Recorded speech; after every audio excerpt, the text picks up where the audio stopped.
ये आकाशवाणी रायपुर है। छत्तीसगढ़ी समाचार बुलेटिन के संग रामेश्वरी बघेल के जय जोहार। अब सुनो आज के प्रमुख समाचार।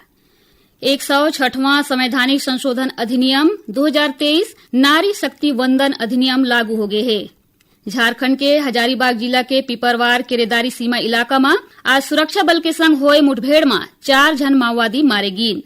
और मौसम विभाग है अवैया 3 दिन में छत्तीसगढ़ के मध्य भाग में गर्म हवा चले के दी चेतावनी। अब समाचार विस्तार ले। 106वां संवैधानिक संशोधन अधिनियम 2023 नारी शक्ति वंदन अधिनियम काली ले लागू हो गए है। बछर 2023 में संसद हा ये अधिनियम ला पारित करे रहीस, जौन संघीय ढांचा के सब्बो स्तर के सार्वजनिक जीवन में महिला मन के बरोबर प्रतिनिधित्व ला बढ़ावा दे के दिशा में राष्ट्रीय यात्रा में ऐतिहासिक मील के पत्थर है। ये महत्वपूर्ण कानून लोकसभा और दिल्ली राष्ट्रीय राजधानी क्षेत्र के विधानसभा के संगे सबो राज्य विधानसभा के सबो सीट में 1/3 सीट महिला मन बर बारी बारी ले आरक्षित करथे। प्रधानमंत्री हकीन है कि नारी शक्ति सशक्त भारत के चिन्हारी आए। सोशल मीडिया में एक ठन संस्कृत सुभाषितम साझा करत प्रधानमंत्री नारी के शक्ति और योगदान ला सोरियाइन। प्रधानमंत्री यहू कहिन कि देश के माई बहिनी और बेटी मन आज अपन अटूट संकल्प समर्पण और सेवा भाव ले हर क्षेत्र में देश के मान बढ़ावत हैं। लोकसभा में संविधान के 131वां संशोधन विधेयक 2026, परिसीमन विधेयक 2026 और केंद्र शासित प्रदेश कानून संशोधन विधेयक 2026 पर चर्चा हुआ थे। ये तीनों विधेयक के उद्देश्य लोकसभा, राज्यसभा और केंद्र शासित प्रदेश की विधानसभा में महिला मन के भागीदारी ला बढ़ाना है। तीनों विधेयक मनु पर आज मतदान होना है। प्रधानमंत्री सबो सांसद मन ले नारी शक्ति वंदन अधिनियम में संशोधन के समर्थन करे के आग्रह करीन है। सोशल मीडिया पोस्ट में श्री मोदी कहिन कि देश के लाखों महिला मन के नजर संसद ओकर इरादा और फैसला ऊपर टिके है। उमन सबो राजनीतिक दल मन ले महिला आरक्षण के पक्ष में मतदान करे के अपील करीन है। छत्तीसगढ़ के राज्यसभा सांसद लक्ष्मी वर्मा महिला आरक्षण बिल ला अब्बड़ गरब के बेरा बताइन और महिला सशक्तिकरण ला आगू बढ़ाए बर प्रधानमंत्री के धन्यवाद करीन है। केंद्र सरकार राज्य सरकार मन ला सूचित करे है कि देश में अब कोनो घलो नक्सल प्रभावित जिला नहीं है। केंद्रीय गृह मंत्रालय अपन पाती में छत्तीसगढ़ के संग आंध्र प्रदेश, बिहार, झारखंड, मध्य प्रदेश, महाराष्ट्र, ओडिशा, तेलंगाना और पश्चिम बंगाल ला सूचित करे है कि 37 जिला मन ला विरासत और विकास जिला के रूप में बांटे गए है। उन्हें एक ठन जिला ला चिंताजनक जिला घोषित करे गए है। विरासत और विकास जिला वो जिला है जो नक्सली हिंसा ले पूरा तरह ले मुक्त है। उन्हें चिंताजनक जिला वो जिला है जिहर नक्सली हिंसा ऊपर नियंत्रण पाए गए है। फिर अवैया बेरा में सरलग सुरक्षा और विकास की जरूरत है।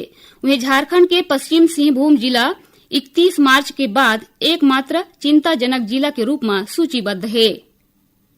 छत्तीसगढ़ में जनगणना बछर 2027 के पहली चरण के तहत स्वगणना प्रक्रिया काली ले शुरू हो गए है। ये कारज 30 अप्रैल तक चलही। एखर बर नागरिक मन पोर्टल में जाके अपन जानकारी स्वयं दर्ज कर सकत हैं।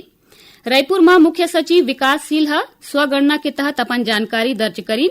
ये मौका में अपर मुख्य सचिव मनोज कुमार पिंगुआ और जनगणना निदेशक कार्तिकेय गोयल मौजूद रहीन।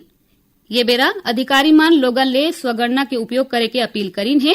एखर बाद 1 मई ले 30 मई तक प्रगणक घर घर जाके मकान सूचीकरण और गणना के कार्य करही। सुनैया मला बता दन कि प्रादेशिक समाचार एकांश के समसामयिक विषय ऊपर आधारित कार्यक्रम बातों बातों में ये दारी जनगणना बछर 2027 ऊपर छत्तीसगढ़ के जनगणना निदेशक कार्तिकेय गोयल ले गए भेंट वार्ता के प्रसारण होही। जिला काली 18 अप्रैल के आकाशवाणी केंद्र रायपुर डहर ले FM और प्राइमरी चैनल में बिहनिया 9 बजे ले करे जाही। एला छत्तीसगढ़ के जम्मू आकाशवाणी केंद्र एक के संग्रह रिले करही। छत्तीसगढ़ी समाचार बुलेटिन आप मन आकाशवाणी रायपुर ले सुनत हव। छत्तीसगढ़ के खबर ले है आपकी वास्ता और खबर के विश्वसनीयता ले है हमार वास्ता। आकाशवाणी समाचार रायपुर के प्रादेशिक समाचार बुलेटिन के संगे संग हमार समसामयिक कार्यक्रम आप रेडियो के संग अपन मोबाइल में घलो सुन सकत हो। आकाशवाणी समाचार फेसबुक, ट्विटर और यूट्यूब में घलो हावय। हमार फेसबुक पेज हरे Chhattisgarh news on AIR, Twitter handle CGAIR news और हमारे यूट्यूब चैनल हरे छत्तीसगढ़ AIR न्यूज। तो अब रेडियो के संगे संग आपके मोबाइल के माध्यम ले हम आप तक पहुंचत हन। छत्तीसगढ़ के हर खबर पर सुनत रहो आकाशवाणी समाचार।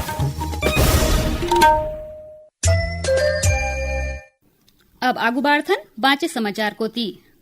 झारखंड के हजारीबाग जिला के पिपरवार किरदारी सीमा इलाका में आज सुरक्षा बल के संग होए मुठभेड़ में 4 जन माओवादी मारे गिन।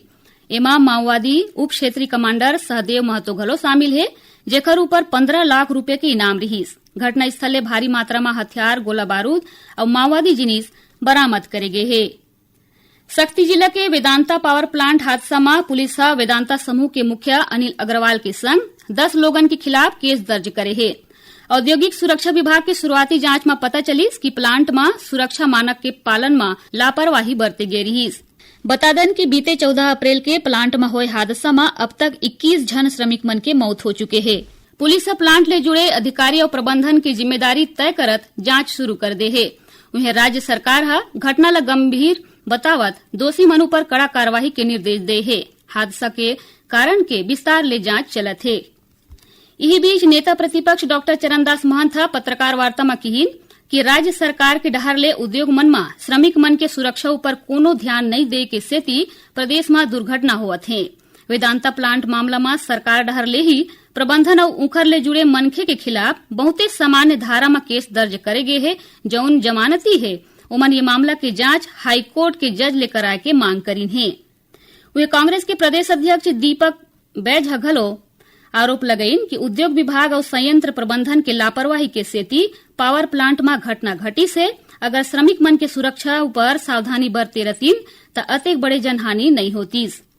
बछर 2026 के हज यात्रा काली ले शुरू हुआ थे। जायरीन के पहली जत्था देश भर के आने आने जगह ले सऊदी अरब बर रवाना होही।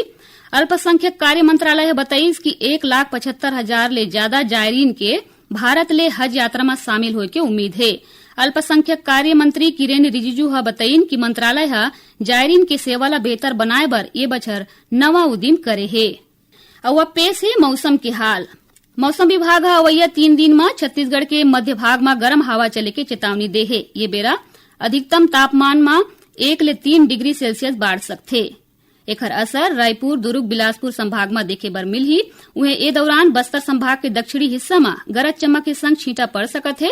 संगे संग अवैया 24 घंटा में बस्तर संभाग के 1-2 जगह गाज गिरे के संग हवा गरेर घलो चले के चेतावनी दे गे है। अब समाचार थोरकुन सार में। छत्तीसगढ़ मेडिकल सर्विसेज कॉर्पोरेशन में करीबन 550 करोड़ रुपया के मेडिकल उपकरण खरीदी मामला में ईओडब्ल्यू 4 जन नवा आरोपी के खिलाफ पूरक चालान पेश करीस। बालोद जिला के संबलपुर SBI कियोस्क केंद्र में ग्राहक मन ले 9 लाख रुपया के धोखाधड़ी करैया 2 जन आरोपी ला गिरफ्तार करीन। जिला रोजगार और मार्गदर्शन केंद्र रायपुर डहर ले अग्निवीर भर्ती परीक्षा के तैयारी बर युवा मन ला 4 मई ले 4 जून तक निःशुल्क प्रशिक्षण दे जाही। एखर बर 30 अप्रैल तक ऑनलाइन पंजीयन करे जा सकत है। रायपुर दुर्ग रद्दा के कुम्हारी में खारू नदी में बने पुलिया के मरम्मत के बाद अब अवै जवई शुरू हो गए है। और महासमुंद जिला में anti corruption bureau gram panchayat Bemcha के सरपंच ला 1 लाख रुपया के रिश्वत लेवत रंगे हाथ गिरफ्तार करीस। और आखिर में प्रमुख समाचार एक घाव फेर। 106वां संवैधानिक संशोधन अधिनियम 2023 नारी शक्ति वंदन अधिनियम लागू हो गए है। झारखंड के हजारीबाग जिला के पिपरवार केरेदारी सीमा इलाका में आज सुरक्षा बल के संग हुए मुठभेड़ में 4 जन माओवादी मारे गए। और मौसम विभाग अवैया 3 दिन में छत्तीसगढ़ के मध्य भाग में गर्म हवा चले के दी चेतावनी। एकरे संग छत्तीसगढ़ी समाचार बुलेटिन इहे सिरावत है। जय जोहार।